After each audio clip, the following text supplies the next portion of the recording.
nag-share kumbaga kung ano yung pinagdaanan ko. So 2 years ago, na-diagnose yung nanay ko po sa malubhang sakit at pinili ko po na hindi ko siya ibahagi sa publiko kasi naniniwala pa ako sa importansya ng privacy. Naniniwala din po ako na hindi din po responsibilidad ng mga sumusuporta sa akin o yung mga tao sa paligid sa amin to fix po kung ano yung pinagdadaanan ko.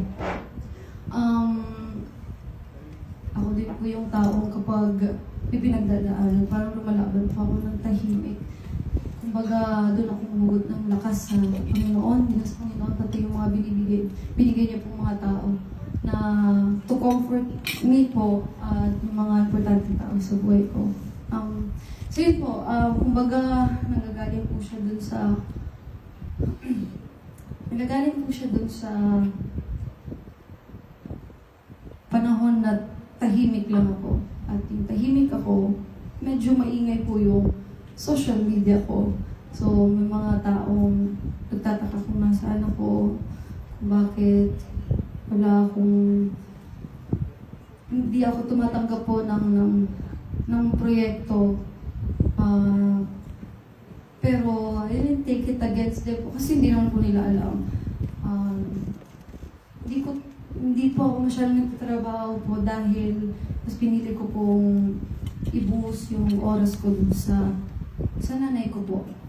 At alam ko naman maintindihan naman nila po eventually. At yun po, pero syempre ay tao tayo. Diba po, hindi naman tayo robot na parang okay lang to. Hindi po maiwasan yung panahon na nasaktan ako. Yes po, nasaktan ako. Pero kumbaga, dahil doon sa strength na binibigay ng Panginoon sa akin, pinili ko pong lumaban. Even po na I'm still hurting po. At yung hurt na yun po, nag-symbolize po siya ng parang burn ba? Parang nasusunog ako inside po.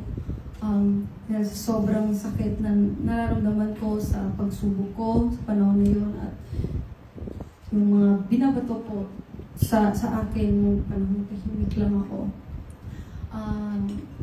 Pero masaya naman po ako after po nun kasi kahit pa paano naiintindihan po ng karamihan yung pinagdaanan ko.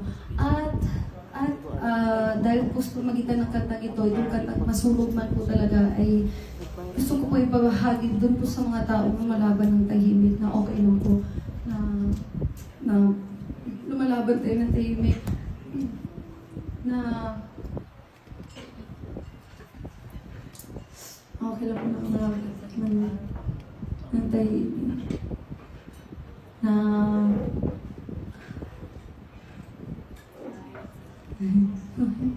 Go my ma. Go my ma. Nasana po hindi niyo pagsisihan lahat ng sakripisyong binigay niyo dun sa pagmamahal na binibigay niyo sa mga minamahal niyo.